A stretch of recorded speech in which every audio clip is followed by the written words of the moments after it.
In a previous video, we talked about thin layer chromatography.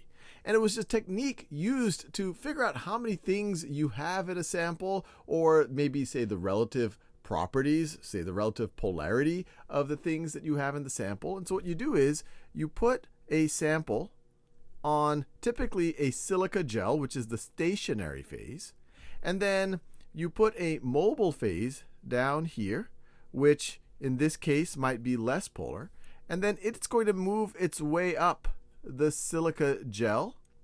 And as it does, you could imagine it's going to interact with your original sample. And so parts of the original sample are going to move up with your mobile phase. And different parts are going to be attracted to that mobile phase and not attracted to the silica gel to different degrees. You can imagine if there's a part of your original sample that is more polar, then it's going to be harder to move because it's going to be attracted to the stationary phase and less attracted to the mobile phase. And so it's going to move less. So this might be the more polar part of your sample as it moves from its original location. And the part that's less polar, well, it's not going to be as attracted to the stationary phase. And so it's going to be more, and it's going to be more dissolvable in the less polar mobile phase. And so it will go further. So this will be the less polar part of your original sample. And so you can see that separation, and you can come up with other insights, and we talk about that in that other video. In this video, I'm going to introduce you to a very, very, very similar idea. It's just things are moving in a different direction. And that is the notion of column chromatography. What you do in column chromatography, just like thin layer chromatography, is let's say you have some type of vial, some type of a column, I guess I could say, and you'll typically see it with a little tap drawn down here because you might want to see what comes out through the bottom. But what you do is you fill it with the stationary phase, which once again is oftentimes silica gel. So this is stationary phase.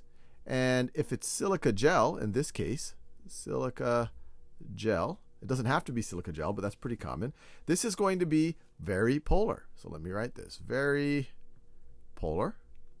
And then you put some of your sample at the top here. So that's your original sample. You put it at the top. And then you have some mobile phase, the solvent that you're going to put on top of that. So you're going to do something like that. And what do you think is going to happen? Well, your mobile phase is going to start moving its way down through your stationary phase, and it's going to interact with your sample.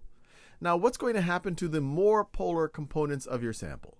Well, the more polar components of your sample are going to be more attracted to the stationary phase, less attracted to the mobile phase, so they're going to move less. So the more polar parts of your sample might only go maybe that far, while the less polar parts of your sample, they'll be less attracted to your stationary phase, and they'll move with your mobile phase more. And so you might they might move down over there.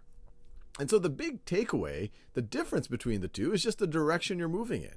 In thin layer chromatography, your more polar thing is the lower dot, while in column chromatography, your more polar thing is the upper layer right over here, that purple area right over here. And of course, all of that depends on the polarity of your stationary phase and the relative polarity of your mobile phase. But what I just showed you is a typical situation. So keep in mind, whether you're looking at thin layer chromatography or column chromatography, to pay attention to the direction.